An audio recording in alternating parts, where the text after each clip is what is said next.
What's poppin' T Squad? It's your girl Keisha, and I'm here with a new behind the scenes tea video. I got a lot of juicy tea for you guys, so get ready. Also, make sure that you guys subscribe to my channel and hit that notification bell button, as well as hit that thumbs up button. It will help me out a lot. I would greatly appreciate it. So my first story for behind the scenes tea is it was announced this week that the Grand Dame, the Grand Dame of LA, of New York, of the universe, Blue Ivy, the fuck Carter, is has narrated the audio book for the Oscar-winning book Hair Love by Matthew A. Cherry. When I found this out, I literally did several back flips and a motherfucking somersault down my hallway, bitch. Y'all know I go up for Beyonce, for everything Blue Ivy, for everything Rumi and Sir, everything Jay-Z, everything Tidal, everything Parkwood, everything Ivy Park, bitch, everything Rock Nation. I goes up for the girls. I think that this is just a genius idea to have Blue Ivy narrate this wonderful book. My grown 39-year-old ass downloaded the audio book because I just wanted to hear Blue's voice. Blue has a very distinct, beautiful, raspy, angelic voice. Her speaking voice is just so beautiful, and she did an awesome job narrating this damn audible audio book. Like her inflections in her voice, and she did, different sounds and things, and she did a wonderful job. And I love that they allowed her to do this. It's obvious that this little girl is going to end up being in the entertainment industry when she gets older. Like, she's done already so much at such a young age. The sky's the limit for that young lady. Like, I love how Jay and Beyonce are raising her. This was just a beautiful opportunity. So if you have a child or you just want to listen to it for yourself, I recommend downloading. It's only 4 minutes, but it was beautifully done. She did a wonderful, wonderful job. Blue Ivy gonna take over the world, baby. So Donald Glover took to his Twitter to let us know. He said Atlanta season 3 and season 4 are going to be some of the best television ever made. Sopranos, only ones who can touch us. He also said there's a lot of magic coming. Y'all thought I was hot in 2018. Last music project was probably my best, but the one coming will be my biggest by far. Listen to New Ancient Strings outside. You know that they had already discussed they were going to film season 3 and season 4 of Atlanta back to back because, they've been gone for over a year. I'm excited for the show to come back. I love that show. It's geniusly written and acted. Everybody does such a phenomenal job. We got Zazie Beetz out of that show. We got old boy, the other 2 gentlemen from that show out of Lakeith Stansfield. We got, what's the other guy's name? The dark, heavy set one. We got him out of this show. They have all gone on to do such amazing pieces of work since then. I'm excited for the upcoming seasons. What other show that I really enjoyed this year was Dave. I really enjoyed Dave on FX as well. And that gave me Atlanta vibes, but in a whole different way. Also, I will be doing a video every day next month like I did last year. So be on the lookout for that, you guys, as well as I can't talk. As well as I will be doing my top 10 videos. Every year at the end of the year, I do my top 10 television shows, movies, songs, albums, books, all of that good shit. So be on the lookout for that. So Imari Hardwick, child, this nigga here. So let me just read y'all the story. So he revealed that he had his own ending of the show that he wanted to do. And in a recent interview, he said he was promoting the new thriller that he's in called Spell. Has anybody watched it? I don't want to watch it. But he said he originally wanted season 7 instead of 6. He said,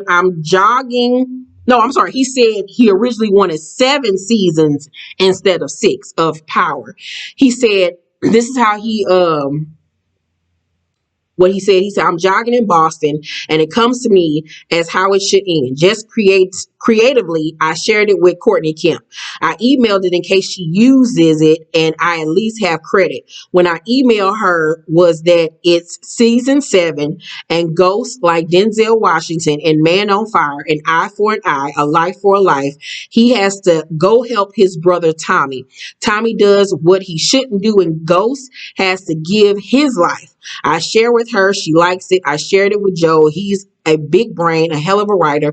And he excitedly goes, oh man, let's take it a whole nother level. And when we create Romeo and Romeo. So when Ghost dies, Tommy can't live without Ghost. And Tommy takes his life and he falls on top of the body of Ghost.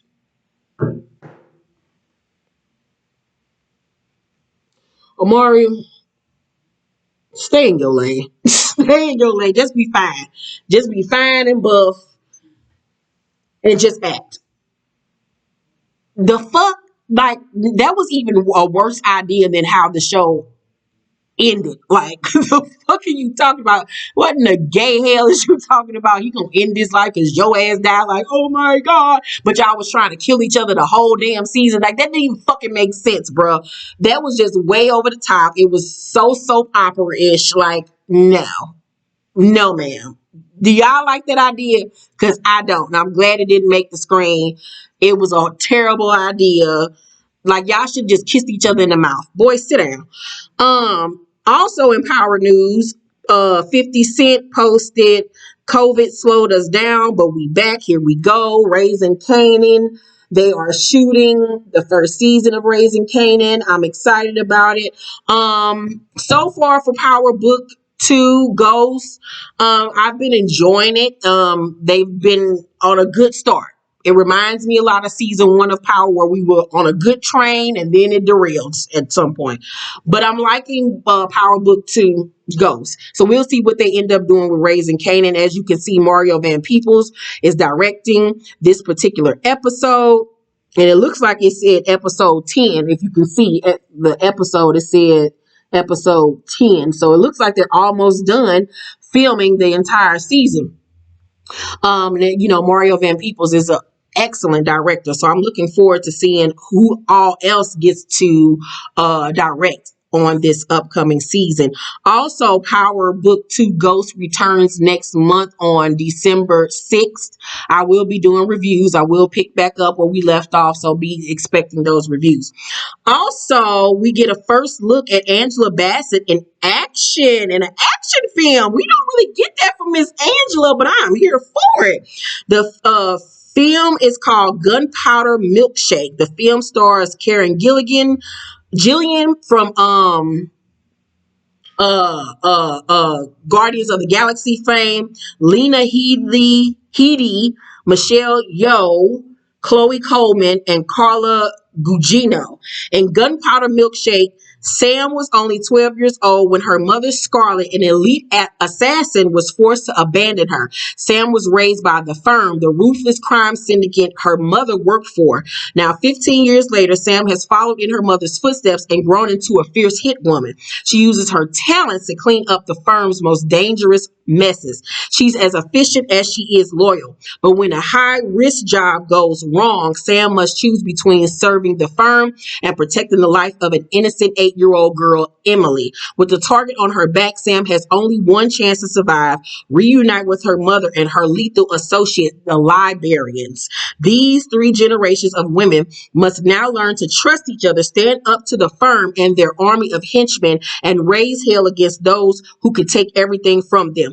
Here is some stills from the movie. You see Angela holding the gun, child. I'm here for it. This is giving me very much John Wick, the female version vibe.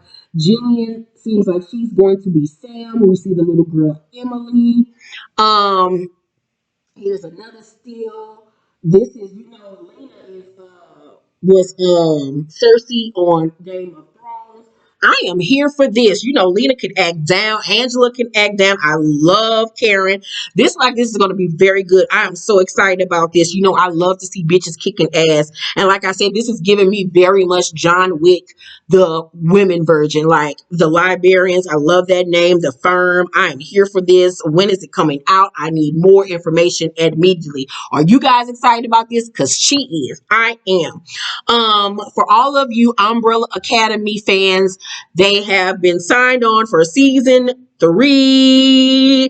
Production on season 3 begins in February. I am so excited. Season 2 of Umbrella Academy was so fucking good. Every episode was amazing. And the season finale was, oh my God, it was so freaking good.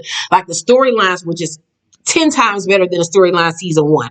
Like, everything melded together so beautiful. I laughed, I cried. I was like, oh my God, kick ass. Like, it was so many shockers. It was so good. It was beautifully filmed. The costumes, everything was just on point. If you love superhero shit, check out Umbrella Academy on Netflix. Season 1 and season 2 are up now. I promise you, you will not regret it. It is so freaking good. And I'm so excited about season 3. Christina Aguilera has signed on with Jay-Z's Rock Nation. They have put her up on their website.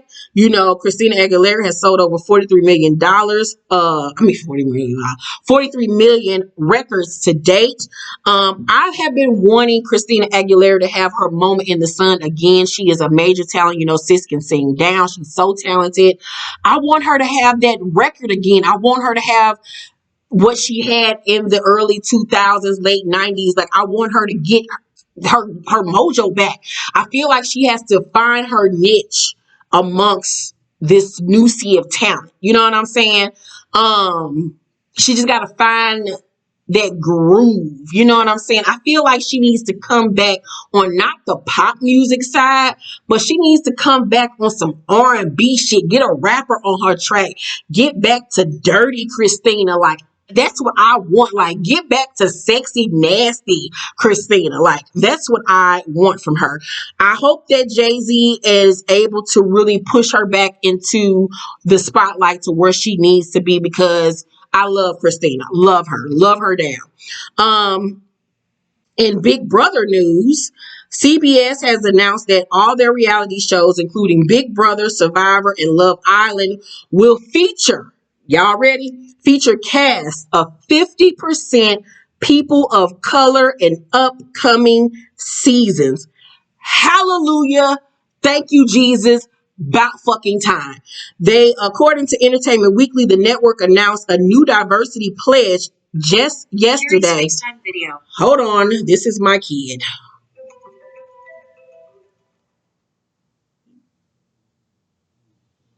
What I'm filming. I'm just filming. What is it? Is it? Yeah, those in the blue bag. Yeah, that one and the Cardi B one. Give me some rap snacks. All right, bye.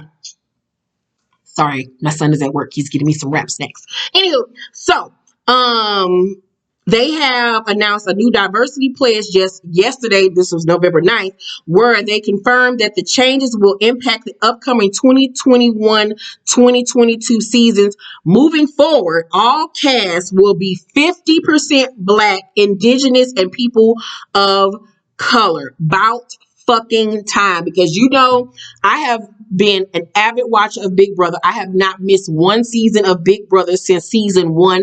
This is a show that me and my mother watched together. I love Big Brother. That would be one reality show that I would most definitely do. But especially over like the last 5 or 6 years of Big Brother, I'll be so excited about the new season, and then halfway through I just can't stomach it anymore because of the blatant racism. All the white cast members always get out the people of color first, or the gay contestants first. It's annoying as hell. That one season where it was just blatant racism, it was just, I couldn't stomach it. I could not stomach it. Even this last season of Big Brother All Stars, the way they did Davon, the way they did, what's Swaggy wife's name?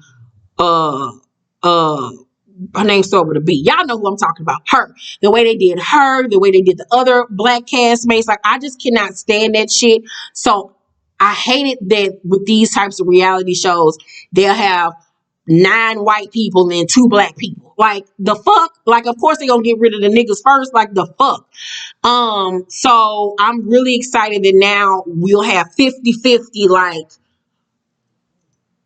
this was necessary because CBS was getting their ass handed to them on Twitter for the last 5 or 6 years because we saw what the fuck was going on and things needed to change.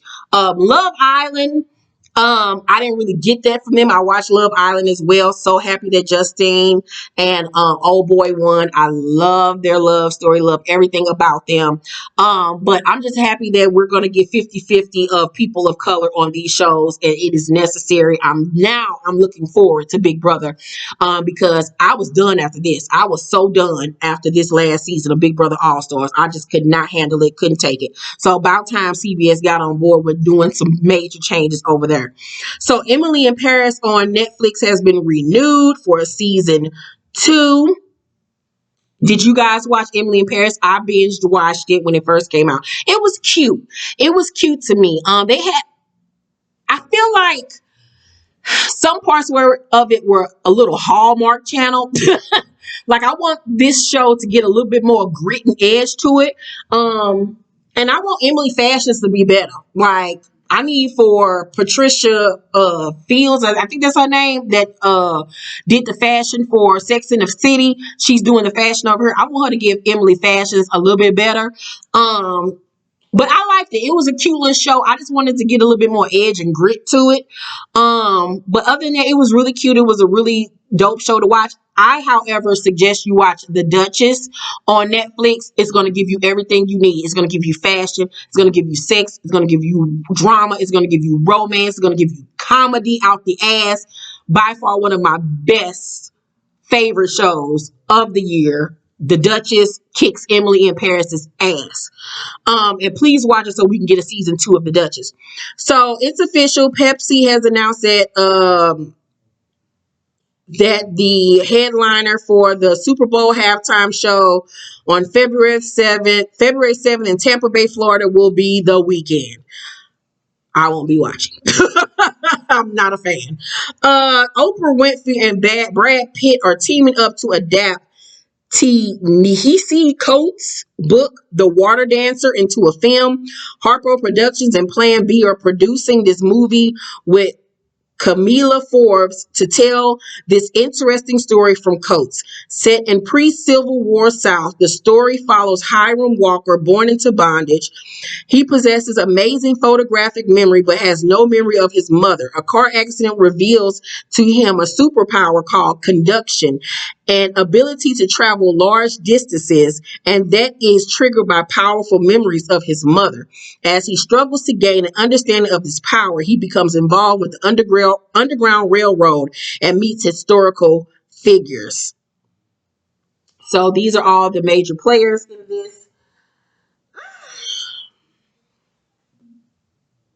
I probably won't be watching this. I'm just tired of Oprah doing all of these period pieces, all this Civil War, segregation, slavery. Like, you have a $1 billion company. You have access to create new stories. Like, just give us something else, Oprah. Like, I was watching The Best Man. Like, we haven't had a movie like The Best Man in years. An ensemble cast of black talent, great love stories, filled with laughter and drama. Like, give us more of that. Give us a new The Woods. Give us, give us something. Give us a new Boys in the Hood. Give us a new Menace to Society. Give us something. Give us an all out.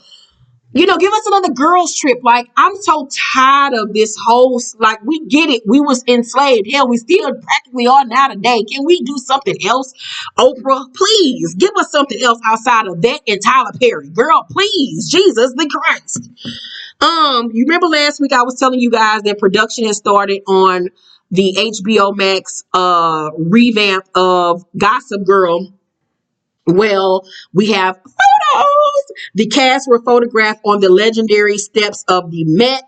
And here is our cast. Remember, I told you we're going to get some black faces on this show, even though they're light-skinned black faces, where I'm going to go with it. One of the girls is brown. But, okay, here is the cast. This young lady is giving me very Jenny Humphrey vibes. The one boy down there on the bottom steps giving me Chuck Bass vibes. I'm here for this. I love the bald headed girl with the boots on. Yes. Let me show you some more stills from the show. Here is a close-up of one of the other African-American girls with her braids. She's giving me beach vibes, very Blair vibes. Here is another photo of the bald-headed girl with the other girl. I'm loving this bald-headed bitch. I'm loving her look. Here is another photo when they look like they're going to a formal event. I'm here for the fashions. You know, that was one of the reasons why I love Gossip Girl so much, is because of the fashions. I am really, truly excited about this. Oh my God. I cannot wait. I cannot wait for this show to come on. I'm happy that they have diversified the cast. We get more people of color. I just can't wait to see what these kids are going to bring. So the CW is developing a Black Lightning spinoff. Do you guys watch Black Lightning? I most certainly do. So the series is going to be based off of Painkiller. We all know Painkiller. This little boy that played Painkiller is so fine. Like, I really want him to star in something of mine. He is gorgeous. His name is Jordan Calloway. The pilot spinoff will air as the 7th episode of Black Lightning's 4th season, which will premiere in February 2021. Black Lightning showrunner Salim Akil will write, executive produce, and direct. Calloway plays Khalil Payne, a man ridden with the guilt of his troubled past from his former life in Freeland City, where as a super enhanced killing machine known as Painkiller, he was both a member of Tobias Wells' gang and a weapon of Agent Odell and the shadowy ASA. After attempting to bury the darker, devastatingly lethal Painkiller part of his persona, Khalil has distanced himself away from everyone he knows and loves in a new city, Akashic Valley, in order to find peace. But peace never comes easy for men with pasts like his. As his violent, destructive history crashes his idyllic new beginning, Khalil is thrusted back into action with a new mission: bring justice where he once gave out punishment. But to do that, he will first have to deal with and harness his dark side. I'm excited about this. His character is so sexy to me. I really wanted him and what's her name? Thunderstorm, the little girl from Disney Channel. I really wanted them to be together on the show, but I'm excited about him having a new love interest, a whole new life, a whole new storyline in this new city. I'm excited about it. I will be watching. I'm happy that we'll get even another Black show on the CW. So yeah, I'm excited about this. Are y'all gonna watch Painkiller? I most definitely am, because he does his action scenes so well. So well. So, Real Housewives of Salt Lake City aired this week. I did my review if you have not checked it out. The cast was on an episode of Watch What Happens Live with Andy Cohen that night, and the girls were reading each other back and forth. A lot of the cast members are still not getting along. Jen and Mary were going at it, and Mary ate Jen up on Watch What Happens Live, and Jen could not stomach it. So the next day she took to Twitter and posted one of those "how it started, how it's going" memes.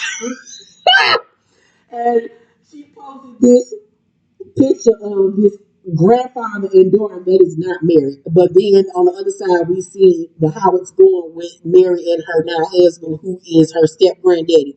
That shit was funny. But it's going to get played out with the whole "you fucking your stepdaddy" Jones. Like, it's so much more that you can come at Mary about. Like, I feel like Jen is going to be funny, but I don't know if Jen will be able to read.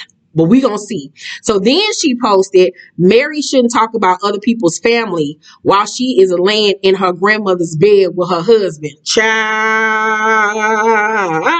That was a good one. But like I said, it's going to get old after a while. But I'm here for it.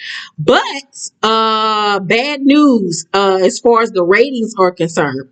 Real Housewives of Salt Lake premiered to a disappointing 31 in the demo, and 785,000 viewers on Wednesday night, landing behind Real Housewives of Orange County and their 1 million viewers. For comparison, Real Housewives of Potomac premiered to a 9 and 2 million 55,000 viewers when it debuted in January 2016. Yeah. So the numbers weren't looking too good. So the girls gonna really have to bring it, child. They really gonna have to bring it because it's looking dismal. It's looking dismal. So Terry McMillan has announced that she is bringing Waiting to Exhale to our television screens.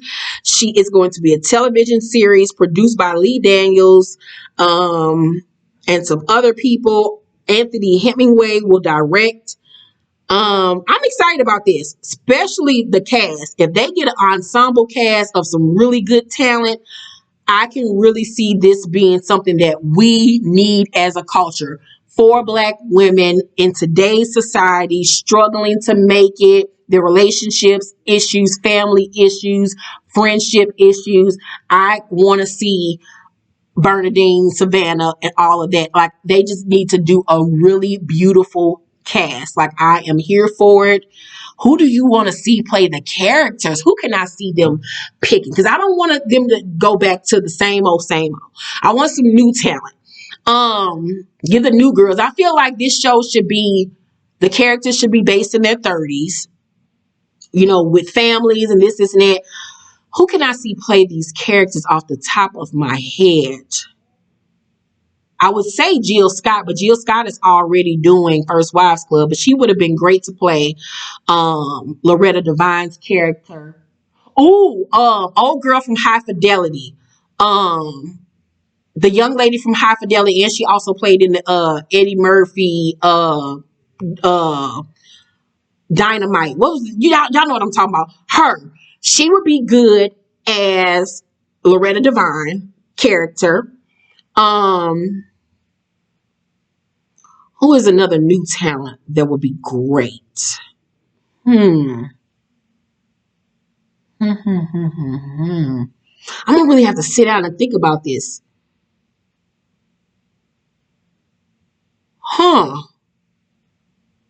I don't want to see Tessa Thompson because they always go to Tessa, and she's a great actress, but I want just somebody new to get a chance. I really want to see brown skinned girls be represented on this show. LaToya Luckett would be good. LaToya Luckett is a really good actress. I can see her having a role because she's going through it in her own life, so she has shit to pull from. Somebody else that I always felt that should have acted more because she did a good job. Ashanti. Ashanti is a good actress. She needs to stay in that lane and do more of that type of work. Who else? Nelly would be good too to play one of the men because Nelly can act too. He's another person that should have acted more. He did really good on, Real House Husbands. He was funny. He's sexy. He did good in The Longest Yard. There's so many Black actors that could really do good on this show, but there's a lot of good talent out here that could really play these roles. But let me know, because right now I can't think off the top of my head, but tell me down below in the comment section who you could see playing the 4 main characters. So the Bradshaw Bunch on E has been renewed for season 2. If you have not watched the Bradshaw Bunch, it is absolutely great. I love Terry Bradshaw and his family. I love his granddaughter Zuri. She is everything. I just love that show. It was so good. You can catch up on episodes right now. In Real Housewives of New York news, the ladies are currently filming in Salem, Massachusetts. Newbie Ebony K. Williams and Breshawn Shaw are also with the group. Now, Ebony will be holding Apple, but Breshawn is a friend of the show. Here are photos of the ladies as they are kicking it. Love Leah's outfit. Leah and Ebony are said to be really close friends now. They even went to get tattoos, and the Countess got her tattoo. I'm so looking forward to this upcoming season of New York. I cannot freaking wait, because these last 3 seasons of New York have been legendary. The last 3 seasons of New York has been some of the best reality show television that I have ever seen in my life. They reign supreme. Also, in my last two stories, Love and Hip Hop is currently in production, but they're doing something different. They are actually doing a crossover season, I believe. All of cast members from Atlanta, Miami, Hollywood. I haven't seen a lot of people from New York, but they're all held up right now, currently in Arizona filming. Here are some pictures of the cast together. This is when Carly brought Trinidad to Arizona. You see Paris Phillips, you see Carly, you see Trina, you see Joy, you see um, Yandy, Joy, the Bam, Carly Red's daughter, Paris Phillips. You see so many people. Here's another cast photo of everyone together. This is going to be very interesting, child. All of these different cities filming together in one space. It seems like they had a prom night on one of the episodes. Here's Yandy. I like her hair so much better pulled up. Here's a picture of Mendices is also there filming. They had a pajama night right here. Mendici said late night pajama party flow. This is going to be interesting. Here's a photo of Mendici, Scrap, and Jock filming together. They had a poker's night together. All the guys. Here's Trick Daddy. He's there. Here's another picture of everybody together. This is going to be very interesting. I don't know who child this is, but that little boy right there. I don't know who child that little boy is, but he's somebody's son. Let me see what else. Carly's face is back looking normal. I think after last season, and she got dogged so much, Carly looks like season one Carly again. She looks so much better. Paris looked really pretty. What's his name? Zell is also there as well.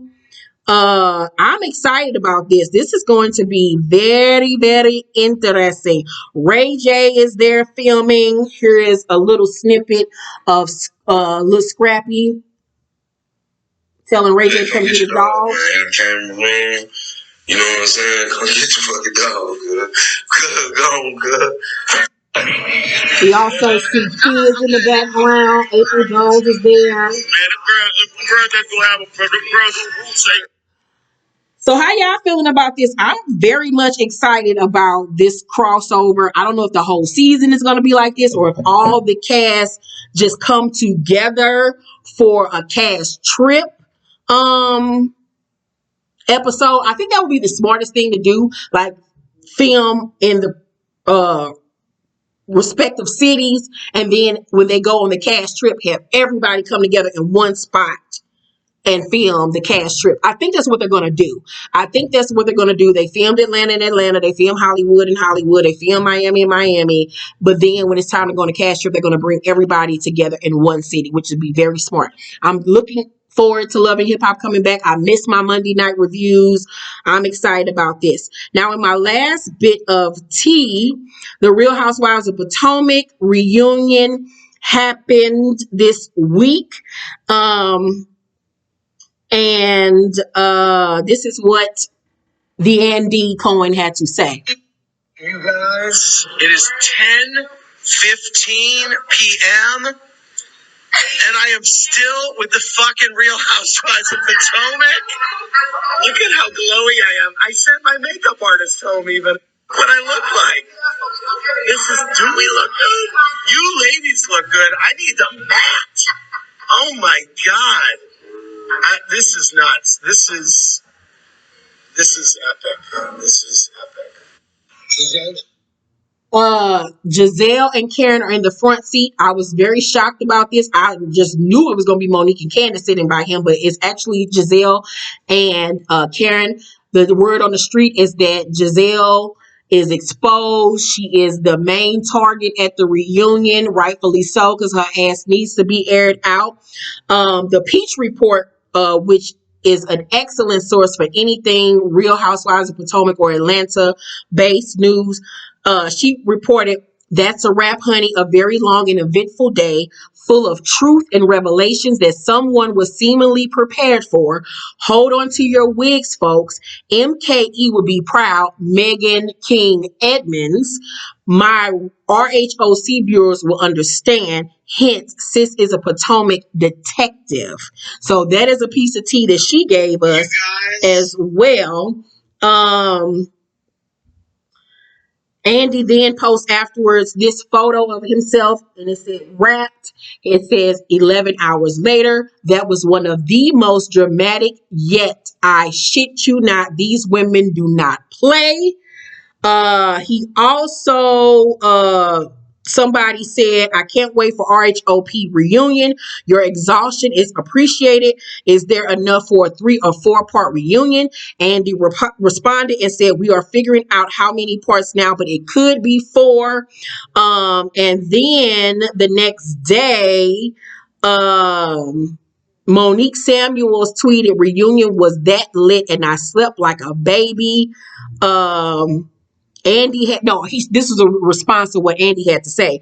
Andy said, we shot for 11 hours yesterday and I can't sleep. What the fuck? So good morning. And then Monique said reunion was that lit and I slept like a baby. Andy then said, we shot for 11 hours yesterday and I can't sleep. I already said that. Anyway, so then Karen said, good morning, Andy, going back to bed now. And then he responded to Karen and said, Karen, that was more emotion than I've seen in a long time. All need to recoup and recharge. So it seems like Karen is going to give it to the girls like she has been giving us all season. I'm so excited for this. I can't wait to see the fashions. I can't wait to see them tear Giselle up. Karen also exposed Giselle for lying on Watch What Happens Live when she discussed Cynthia Bailey's wedding. She said that she felt uncomfortable because people started taking their masks off, and that was the reason why she left early. But Dustin Ross from the Read podcast was at the wedding. He's a good friend of Cynthia's, and he said that wasn't true at all. He said the reason why Giselle left is because no one was talking to her. He said everybody was talking to Karen. Nobody was talking to her. She was standing off to the side by herself. And that goes to show you that don't nobody like her ass because she's fucking evil. And she lied on Watch What Happens Live and said that she also left because Jamal was at the hotel waiting on her. But it was revealed that Jamal was actually in Baltimore at a hookah lounge that night. He wasn't even in Atlanta. So her ass was lying. Once again, proving to us that this goddamn storyline between them being back together is that a storyline. And Dustin Ross is a credible person. He ain't messy like that. I love Dustin. Somebody I would love to work with in the future. So if he said it, it was true. So I'm excited. That's all the behind the scenes tea I got for you all. Let's talk down below about everything that was spilled today. Are you guys excited about everything? Let me know. Make sure again to thumbs up this video, like and subscribe, and hit the notification bell button. I love you guys dearly. Thank you for watching, and I will see you on the next one. Bye.